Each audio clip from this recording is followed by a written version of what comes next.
Ang pagtatayo ng Panay-Guimaras section ng Panay-Guimaras Negros Bridge Project ay nakatakdang simulan sa second half ng 2025, ayon kay Department of Public Works and Highways, DPWH, Regional Director Sunny Boy Oropel. At bago natin ituloy, kung ikaw ay bago pa lang sa aking YouTube channel ay huwag kalimutan mag-subscribe at i-click na rin ang bell icon para lagi kang updated sa mga bago kong upload video.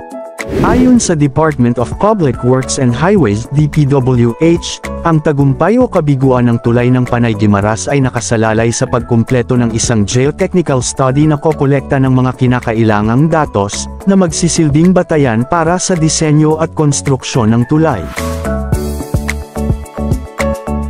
Binigyang diin ni Regional Director Sunny Boy Oropel ang kahalagahan ng geotechnical study na bahagi ng proseso sa pagbuo ng Detailed Engineering Design, DED, para sa Panay-Guimaras Part, Section A, ng Panay-Guimaras Negros Island Bridges, PGN, Project. Ang pag-aaral na kasalukuyang isinasagawa, ay inaasahang matatapos sa December 2024. Pagkumpirma ni Oropel, the geotechnical study is on track, being conducted by Yushin Engineering Company and Dawson Consultants, both based in South Korea. Ang Panay-Guimaras Negros Island Bridges, isang inaabangang proyektong pang-imprastruktura, ay may tinatayang kabuoang puhunan na 187.54 billion pesos. Ito ay inaasahang makabuluhang mapabuti ang inter-island connectivity, pagbabago ng regional na transportasyon at ekonomiya. Sabi niya, bagaman ang geotechnical na pag-aaral ay umuunlad ng maayos, ito ay nakasalalay ng malaki sa aktwal na mga kondisyon ng site, maaaring mangyari ang mga pagkaantala upang matiyak ang katumpakan ng data.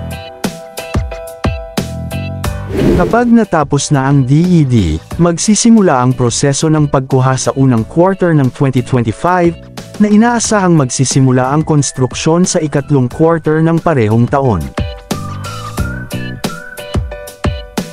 Ang proyekto ay nakatarget na makumplito sa June 2028, bago matapos ang termino ni Pangulong Ferdinand Marcos Jr.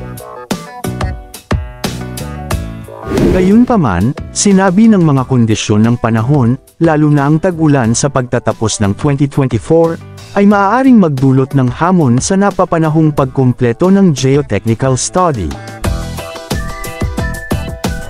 Binigyang diin niya ang pagbabagong potensyal ng PGN Island Bridges, na inaasahang magbabago sa regional na accessibility sa pamamagitan ng pagpapagana ng mas mabilis at mas mahusay na paggalaw ng mga tao, produkto, at serbisyo. Noong December 2023, nilagdaan ng DPWH at ng mga konsultant ang isang kontratang kasunduan para sa DED ng flagship infrastructure project na ito. Inaprubahan ni DPWH Secretary Manuel Bonoan ang kontrata para sa consultancy services na kinasasangkutan ng Yushin Engineering Corporation sa isang joint venture kasama ang Kyungho Engineering and Architects Company Limited, Dowa Engineering Company Limited, Susang Engineering Company Limited, at Dawson Consultants Company Limited.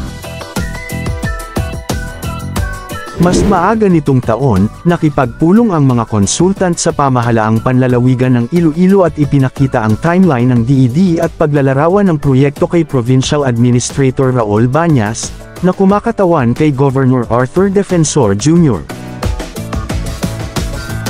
Kasama sa proyekto ang pagtatayo ng 32.47 kilometrong sea crossing bridges, connecting roads, at interchanges na nag-uugnay sa Panay Island hanggang Guimaras Island, at Guimaras Island hanggang Negros Island.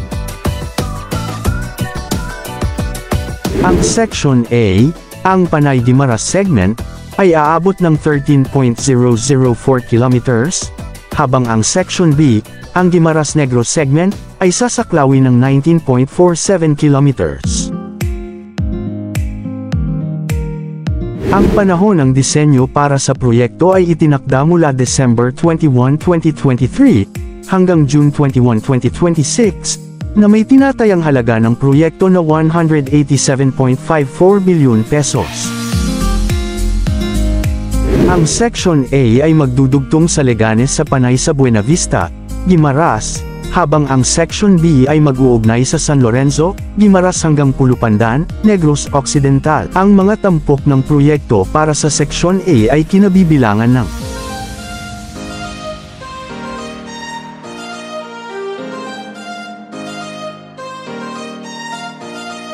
layunin ng proyektong ito na maisakatuparan ang Philippine National Development Strategy sa pamamagitan ng pag-uugnay sa Panay, Guimaras, at Negros Islands. Nangangako ito ng mas ligtas, mas mabilis, at mas maginhawang transportasyon sa pagitan ng mga islang ito, na binabawasan ang oras ng paglalakbay mula 3 hanggang 4 na oras hanggang wala pang 1 oras. Samantala, ang pamahalaang munisipal ng Malay sa lalawigan ng Aklan ay hindi pa nakakatanggap ng formal na abiso na magtayo ng tulay na magdurugtong sa Boracay sa mainland, ngunit tinututulan na ng grupo ng mga boatman at operator ang panukalang pagtatayo, sa takot na mawalan ng kanilang kabuhayan. Ang itatayong tulay ay isang Public-Private Partnership (PPP) na solusyon na naglalayong mapabuti ang transportasyon ng mga kalakal, mapadali ang pagtatapon ng basura, at mapabuti ang pagtugon sa emergency sa panahon ng bagyo at malakas na pag-ulan.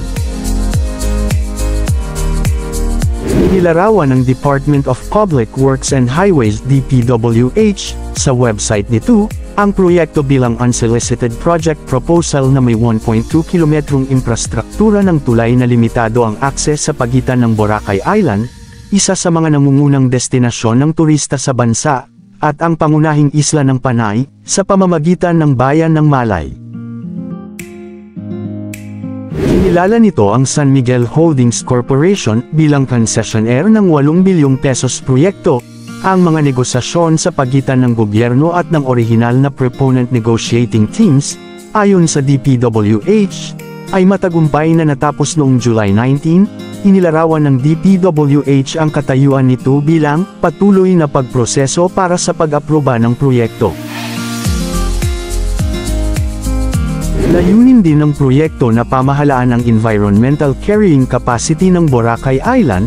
Magbubukas ito ng bagong akses sa lahat ng panahon para sa mga sasakyan at pedestrian, naghihikayat sa mga tao na isaalang-alang ang mga alternatibong accommodation at mga sentro ng aktibidad sa mainland. Ang tulay ay nakikita rin upang mapawi ang Boracay, mula sa mga panggigipit dahil sa pagsisikip at labis na paggamit ng mga umiiral na pasilidad, na sa huli ay nagbubunga ng masamang epekto sa kapaligiran.